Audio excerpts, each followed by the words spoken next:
नमस्कार मित्रांनो. पहिल्या लेसनच्या प्रस्तावनेत आपण ग्राफिक डिझाईन म्हणजे काय ते थोडक्यात समजून घेतलं. आज आपण कोरलड्रॉ ओपन करून डायरेक्ट प्रॅक्टिकलला सुरुवात करायची आहे. पहिला टॉपिक आहे रेषा आणि आकार, लाईन अँड शेप्स. रेषा ड्रॉ कशी करतात आणि रेषेपासून आकार कसा बनतो ते आज आपण शिकणार आहोत. पण तत्पूर्वी कोरलड्रॉ ओपन केल्यानंतर प्रथम दर्शनी दिसणारा कोरलड्रॉचा इंटरफेस आपण थोडक्यात समजून घेऊया, कारण नंतर प्रॅक्टिकल करतेवेळी तो तुम्हाला अधिक चांगल्या पद्धतीनं समजणार आहे. कोणत्याही सॉफ्टवेअरला असतात तसे स्क्रीनच्या टॉपला हे मेनू आहेत, त्याला मेनू बार म्हणतात. मेनू बारच्या खाली हा स्टँडर्ड बार, ज्यामध्ये नेहमी लागणाऱ्या काही कमांड्स आहेत. त्याच्या खाली आहे तो अत्यंत महत्त्वाचा आणि नेहमी बदलणारा प्रॉपर्टी बार. उदाहरणार्थ मी एक टूल सिलेक्ट करतो, तुम्ही पाहू शकता हा प्रॉपर्टी बार आता बदलला. ज्या कमांड्स किंवा जी टूल्स तुम्ही वापरता त्यानुसार हा प्रॉपर्टी बार नेहमी बदलत असतो.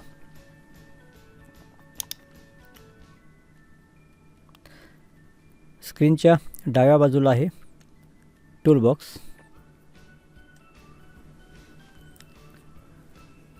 ही दोन रूलर्स आहेत, आपण याला एक्स आणि वाय ॲक्सिस म्हणू शकतो. डिझाईनच्या गरजेनुसार सेंटीमीटर, मिलीमीटर, इंच आदी युनिट्स आपण इथे सेट करतो. याचा अधिक अभ्यास आपण पुढे करणार आहोत. स्क्रीनवर ही जी पूर्ण पांढरी जागा दिसते तिला ड्रॉईंग विंडो म्हणतात. ह्या ड्रॉईंग विंडोमध्ये तुम्ही कुठेही ड्रॉईंग करू शकता. ड्रॉईंग विंडोमध्ये सेंटरला जो चौकोनी आकार दिसतो ते पेज आहे. फायनल डिझाईन आणि आर्टवर्क तुम्हाला ह्या पेजवरच करायचं असतं, कारण डिझाईनचा जेवढा भाग ह्या पेजवर असतो तेवढाच भाग प्रिंटिंगला येतो.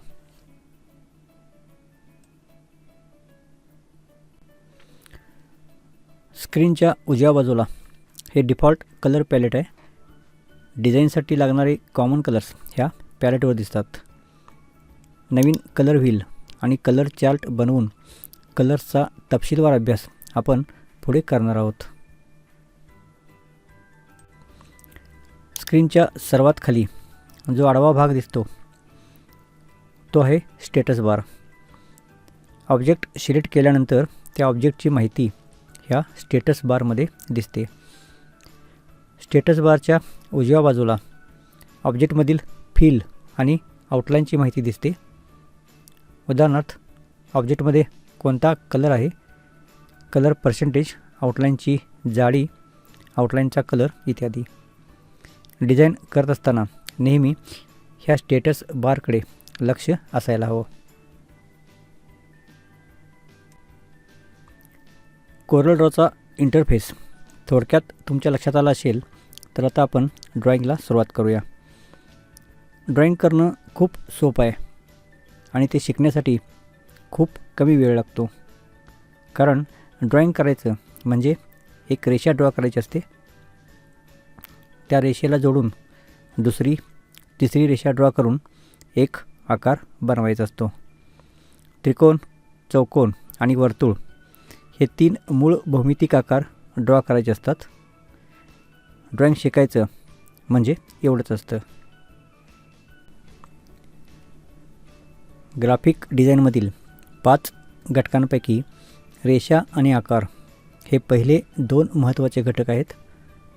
3 किंवा अधिक रेषा जोडून एक आकार तयार होतो. सुरुवातीला आपण एक रेषा ड्रॉ करायला शिकू. रेषा ड्रॉ करण्यासाठी टूलबॉक्समधील फ्री हँड टूल सिलेक्ट करा आणि कर्सर ड्रॉईंग विंडोमध्ये न्या. ड्रॉईंग विंडोमध्ये तुम्ही कुठेही ड्रॉईंग करू शकता. सर्वप्रथम आपण एक फ्री हँड लाईन ड्रॉ करू. खूप सोपं आहे. ड्रॉईंग विंडोवर कुठेही क्लिक करा, माऊसचं बटन दाबून धरा आणि जशी तुम्हाला लाईन हवी आहे तसा कर्सर बाजूला न्या आणि माऊसचं बटन सोडा. फ्री हँड टूलनं आपण ही एक कर्व लाईन ड्रॉ केली. ह्याच फ्री हँड टूलनं आपण आता एक शेप ड्रॉ करूया. त्यासाठी ड्रॉईंग विंडोमध्ये कुठेही क्लिक करा, माऊसचं बटन दाबून धरा, कर्सर असा मूव्ह करा आणि जिथून सुरुवात केली होती त्या पॉईंटवर या. कर्सर पहिल्या पॉईंटवर नेल्यावर ॲरो दिसला की माऊसचं बटन सोडा. फ्री हँड टूलनं आपण हा एक शेप ड्रॉ केला. ह्याच फ्री हँड टूलनं आपण आता एक सरळ रेषा स्ट्रेट लाईन कशी ड्रॉ करतात ते बघूया. ड्रॉईंग विंडोमध्ये कुठेही एकदा क्लिक करा आणि माऊसचं बटन सोडा. लाईनचा पहिला पॉईंट आपण फिक्स केला. कर्सर बाजूला घ्या. क्लिक केलेल्या पॉईंटपासून कर्सरपर्यंत एक लाईन दिसेल. कोणत्याही दिशेला जेवढी लाईन पाहिजे तेवढ्या अंतरावर जाऊन एकदा क्लिक करा. आपण ही एक सरळ रेषा ड्रॉ केली. लक्षात ठेवा, लाईनच्या ह्या पॉईंटला नोड म्हणतात. पुन्हा पहा, एकदा क्लिक करा म्हणजे रेषेचा पहिला नोड तयार होईल. कर्सर बाजूला न्या आणि काही अंतरावर जाऊन पुन्हा क्लिक करा. या ठिकाणी रेषेचा दुसरा नोड तयार होईल. लक्षात ठेवा, एका सरळ रेषेला 2 नोड्स असतात. आता सरळ रेषेपासून मी एक शेप तयार करतो. जसं आपण इकडे कर्व लाईनपासून त्याच पद्धतीने एक कर्व शेप तयार केला. आता इथं स्ट्रेट लाईनपासून मी सरळ रेषेपासून मी एक आकार तयार करतो. त्यासाठी मी काय करतो, सुरुवातीला क्लिक करतो, एक पॉईंट फिक्स झाला, नंतर रेषेचं एक टोक फिक्स झालं, नंतर मग मी काय करतो की दुसऱ्या ठिकाणी जातो आणि क्लिक करतो. मी कर्सर बाजूला घेतो म्हणजे मी एक सरळ रेषा ड्रॉ केली. आता मला या सरळ रेषेच्या ह्या टोकापासून दुसरी रेषा ड्रॉ करायची आहे. तर जशी पहिली रेषा ड्रॉ केली तशीच तुम्हाला ह्या टोकापासून दुसरी रेषा ड्रॉ करायची आहे. त्यासाठी काय करा की ह्या दुसऱ्या टोकावर जा. दुसऱ्या टोकावर तुम्हाला तो ॲरो दिसेल. ॲरोचा अर्थ की तिथून तुम्ही त्या रेषेला जोडून दुसरी रेषा ड्रॉ करू शकता. क्लिक करून सोडा, परत पुढे या,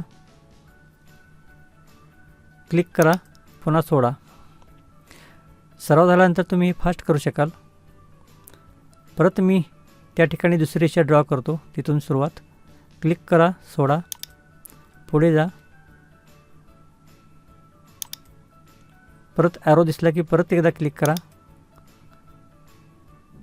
क्लिक केल्यानंतर पुन्हा ॲरो दिसेल, पुन्हा क्लिक करा आणि शेवटी पहिल्या नोडवर येऊन, पहिल्या पॉईंटवर येऊन, त्याला आपण रेषेचं टोक म्हणू, त्या टोकावर येऊन ज्यावेळी तो ॲरो दिसेल, लेफ्ट डाऊन ॲरो, तर ॲरो दिसल्यानंतरच क्लिक करायचं आहे. म्हणजे पहिल्या नोडला हा शेवटचा नोड अटॅच होईल आणि एक शेप तयार होईल. आता एकाच टूलनं मी कर्व लाईन, कर्व शेप, सरळ रेषा, स्ट्रेट लाईन आणि त्या स्ट्रेट लाईनपासून एक आकार बनवला. आता मी काय करतो की पिक टूल घेतो. एक पद्धत आहे, कोणतंही ड्रॉईंग झाल्यानंतर पिक टूल घ्यायचं आणि बाजूला मोकळ्या पांढऱ्या जागेत येऊन क्लिक करायचं. म्हणजे एक प्रोसेस तुमची पूर्ण झाली.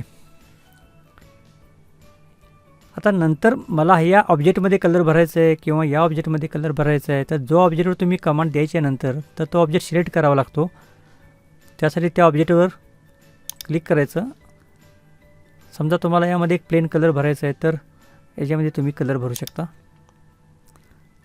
कलर पॅलेटवर जाऊन एकदा क्लिक करायचं आहे आणि विसरायचं नाही की पुन्हा मोकळ्या पांढऱ्या जागेत क्लिक करायचं. ऑब्जेक्टवर क्लिक केल्यानंतर हे सिलेक्शन मार्क येतात, त्यांना हँडल्स पण म्हणतात. आपण डीपमध्ये आणि बघणार आहोत, शिकणार आहोत. पण आता जस्ट सुरुवातीला आपल्याला लाईन आणि शेप्समध्ये एक curve line, curve shape, straight line आणि स्ट्रेट लाईनपासून बनलेला हा शेप झाला. हा शेप इथून ग्राफिक्सला सुरुवात, म्हणजे कोरलड्रॉमधल्या वेक्टर ग्राफिक्सला सुरुवात इथून होते. कोरलड्रॉमध्ये सर्वात पहिला ऑब्जेक्ट असेल तर तो हा, की जो आपण स्वतः क्रिएट केला. याच्यानंतर नंबर लागतो तो जॉमेट्रिकल शेप्स, भौमितिक आकार. भौमितिक आकारामध्ये तुम्ही सुरुवातीपासून शिकत आलाय, लहानपणापासून. त्रिकोण, चौकोन, वर्तुळ हे आपले बेसिक 3 ऑब्जेक्ट्स. तेच आहे इथं पण तेच आहे. याच्यामध्ये आपण एक सुरुवातीला रेक्टँगल ड्रॉ करू, चौकोन. त्यासाठी आपण हे रेक्टँगल टूल सिलेक्ट करू. रेक्टँगल ड्रॉ करण्याची पद्धत थोडीशी वेगळी आहे याच्यापेक्षा.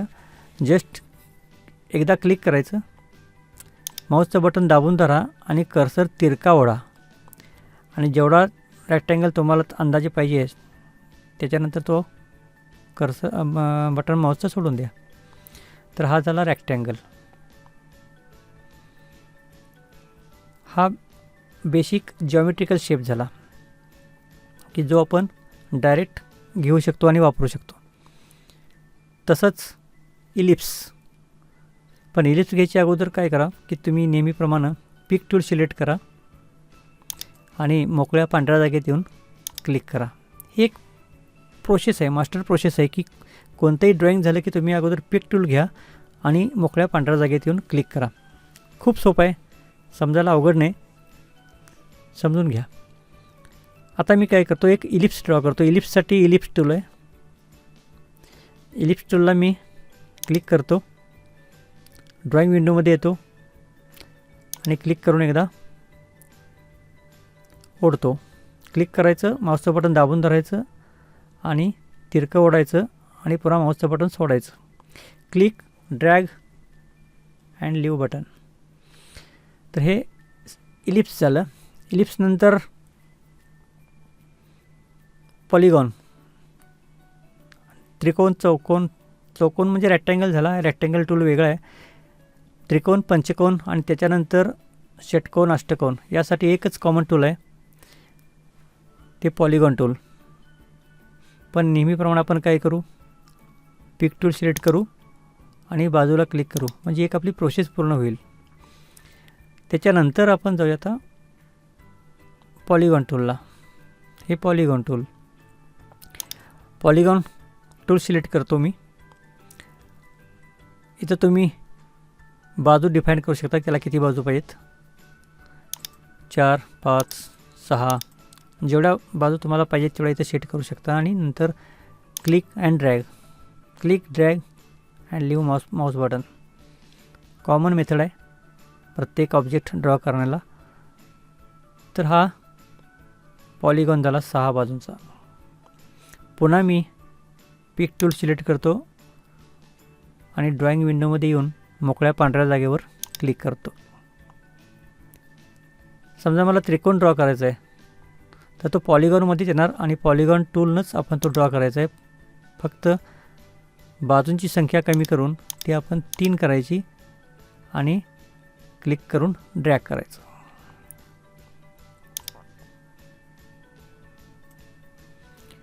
हा पण पॉलिगॉन, हा सुद्धा पॉलिगॉन, एक 3 बाजूचा, एक 6 बाजूचा. एकदा ड्रॉ केल्यानंतर ऑब्जेक्ट एका ठिकाणावर दुसऱ्या ठिकाणी आपण नेऊ शकतो. त्याचे प्रकार आणि तो लहान मोठा करणं या गोष्टी आपल्याला हळूहळू शिकायचे आहे सगळ्या.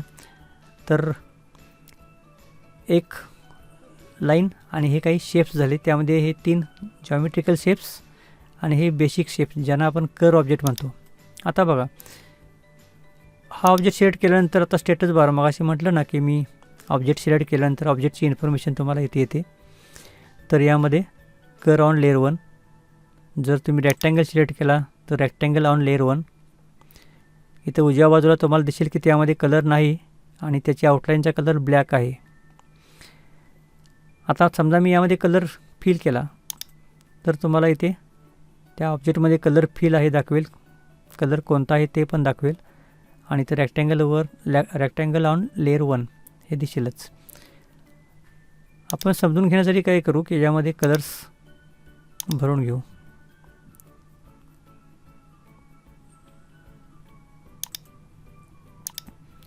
वेगवेगळे कलर्स भरू आपण, म्हणजे साधारण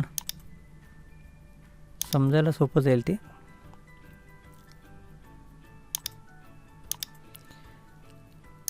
तर मी त्यांचं थोडंसं बाजूला घेतो इकडे. आता काय झालं की रेषा आणि आकार, रंग, लाईन, शेप्स आणि कलर्स हे 3 घटक झाले डिझाईनमधले, आपण कोरड्रॉमध्ये ड्रॉ केले. चौथा घटक टेक्स्ट. टेक्स्टसाठी तुम्हाला टेक्स्ट टूल घ्यायचं आहे, एकदा जाऊन क्लिक करायचं. टेक्स्टचे प्रकार आपण नंतर डिटेलमध्ये बघूच, पण जस्ट एकदा आता टेक्स्ट टूल सिलेक्ट करा. ड्रॉइंग विंडोमध्ये या आणि क्लिक करून टाईप करा.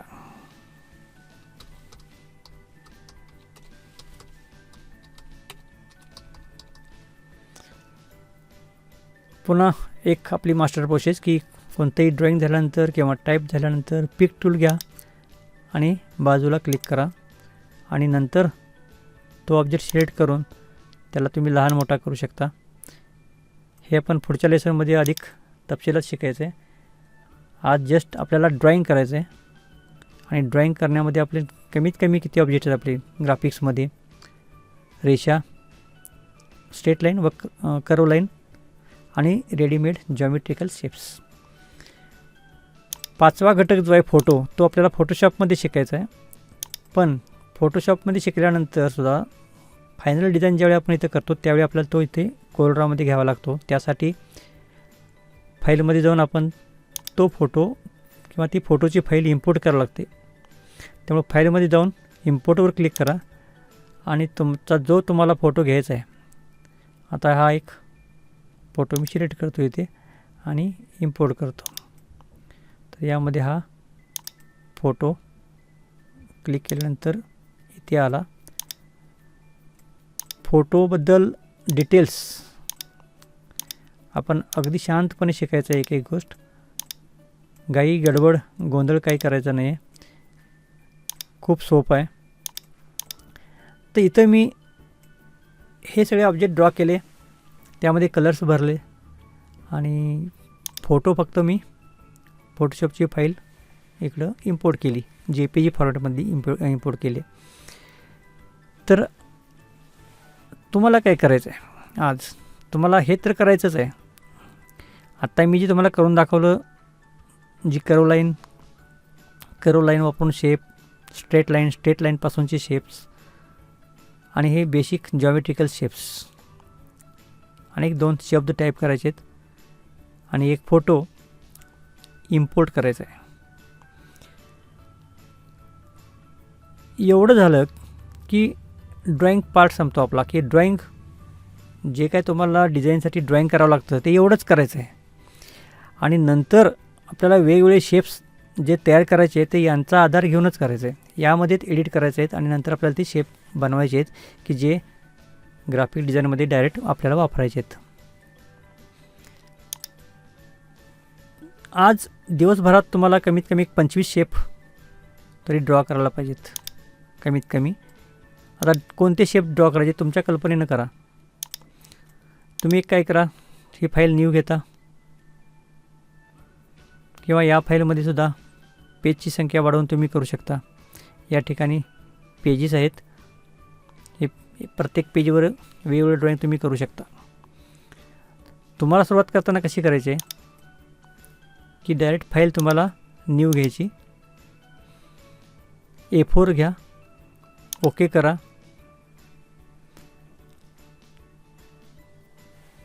एक ही कोरी फाईल झाली ओपन, आणि इथून तुम्हाला मी जे आता प्रॅक्टिकल करून दाखवलं आहे त्याप्रमाणे तर करायचंच आहे. म्हणजे लाईन, शेप्स आणि बेसिक ज्योमेट्रिकल शेप्स, आणि तो फोटो इम्पोर्ट करायचा की तुम्हाला ते जमते, करता येते.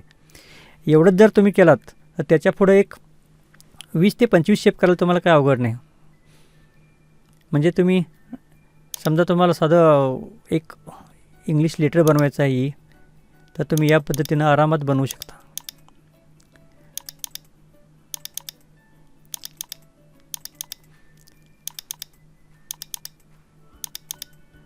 तर आणि शेवटी पहिल्या पॉईंटवर येऊन क्लिक करायचं. नेहमीप्रमाणे पिक टूल घ्यायचं आणि बाजूला क्लिक करा आणि नंतर ऑब्जेक्ट सिलेक्ट करा आणि त्याच्यामध्ये कलर भरा. 26 अक्षरं जरी तुम्ही केलीत तर तुम्ही 26 आकार झाले. शिवाय काही तुम्हाला आणखीन तुमच्या कल्पनेनं आकार ड्रॉ करायचे असतील तर तुम्ही करू शकता. जसं की समजा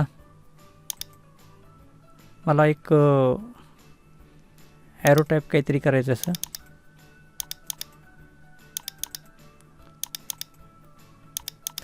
आकार परफेक्ट व्हायला पाहिजे असं काही अपेक्षित नाही आज.